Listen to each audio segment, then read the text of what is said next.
شب معراج کی رات ہے مالک، تجھے تیرے محبوب محمد صلی اللہ علیہ وآلہ وسلم کا واسطہ، گناہگاروں کو بخش دے، بیماروں کو شفا دے اور ہم سب کی جائز خواہشوں کو پورا فرما، آمین۔ سرکار صلی اللہ علیہ وآلہ وسلم نے سفر معراج میں 3 مقامات پر نماز ادا فرمائی۔ حضرت ابراہیم علیہ السلام نے حضور صلی اللہ علیہ وآلہ وسلم سے عرض کیا کہ اپنی امت سے میرا سلام کہنا اور فرمانا کہ جنت کی بہت سی زمین خالی پڑی ہے، اس میں بوٹے لگا کر آؤ۔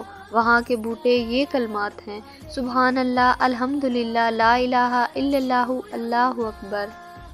انہیں تو عرش پہ محبوب کو بلانا تھا، طلب تھی دید کی، معراج کا بہانہ تھا۔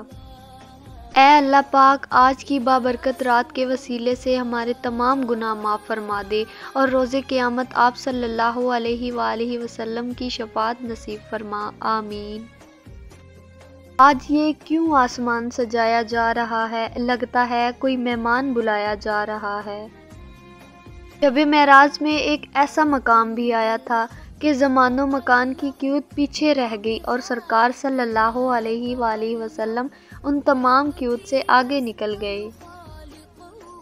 وہی ہے اول، وہی ہے آخر، وہی ہے باطن، وہی ہے ظاہر، اسی کے جلوے اسی سے ملنے، اسی سے اس کی طرف گئے تھے۔